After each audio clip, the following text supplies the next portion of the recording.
समय का अपने को सभी को ध्यान रखना है और वो एक बार पुनः याद कि हम अपने उन बिंदुओं को ना लें जिनको हमने शामिल कर लिया है, तो नए बिंदु आ सकेंगे।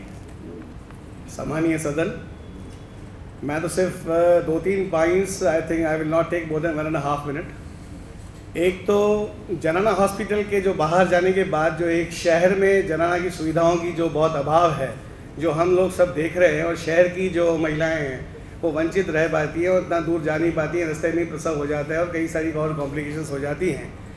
तो ऐसा विचारणीय था कि टीबी हॉस्पिटल का जो टीबी सैनिटोरियम वाला पार्ट है, वहाँ पे एक जनाना के 1 या 2 यूनिट चलाए जाएं, तो जनाना हॉस्पिटल शहर में सुविधा हो सकती है। ये पॉइंट शायद हम किन्हीं कारणों से इस ज्ञापन में डालना भूल गए हैं, तो मेरा निवेदन था कि इसको अगर पॉइंट को हम डाल सकें तो ज़्यादा अच्छा, तो शहर में जनाना हॉस्पिटल की सुविधा बढ़ जाएगी। दूसरी बात मैं कहना चाहूँगा कि कार्डियोलॉजी और यूरोलॉजी, इन 2 विभागों के आसपास काफ़ी सारी ज़मीन पड़ी है, क्योंकि हम जैसा कि देख रहे हैं कि इस शहर में अभी भी 15 डिपार्टमेंट और आने हैं, बाकी हैं।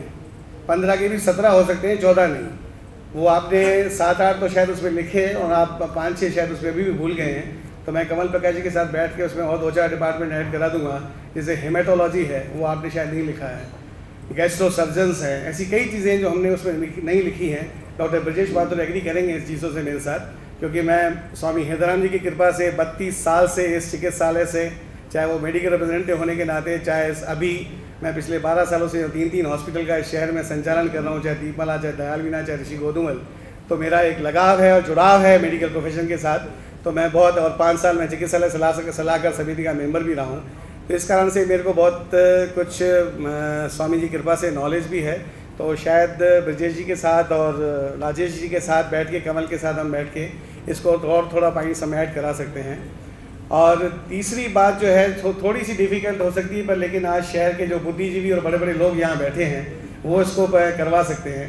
कार्डियोलॉजी और यूरोलॉजी से जुड़ा हुआ प्राइवेट बस स्टैंड का एक बहुत बड़ा टुकड़ा अभी भी खाली पड़ा है, जिसमें शायद नगर निगम प्लान कर रही है कुछ हब कॉम्प्लेक्स बनाने की। तो ये एक बहुत बड़ा चिकित्सा का एक हब बन सकता है, जैसे एजुकेशन हब होता है, ये मेडिकल हब बन सकता है। और अगर हम किसी भी तरह से उम्मीद करते हैं कि नई डिपार्टमेंट्स आएँ तो हमारे पास भवन का भी अभाव होगा, तो ये टुकड़ा अगर अभी से एक्वायर कर लिया जाए, इसीलिए बहुत सारी कुछ मशक्कत करनी पड़ेगी नगर निगम के साथ और चिकित्सा विभाग के साथ। तो ये टुकड़ा जैसे ही आ जाएगा तो शहर के बीचों बीच एक बहुत बड़ी हॉस्पिटल, एक और बड़ी हॉस्पिटल का निर्माण हो सकता है, जिसमें नई सुपर स्पेशलिटीज़ जो भी हैं, न्यूरोफिशन हो, चाहे ऑन्कोलॉजी हो, चाहे मेटोलॉजी हो, चाहे आपका गैस्ट्रो सर्जन हो, ये सब चीज़ें वहाँ आ सकती हैं। ये मेरे 3 सजेशंस थे, और अगर आप सब कुछ इसको बेटर समझे तो ऐड करा दें। Thank you so much.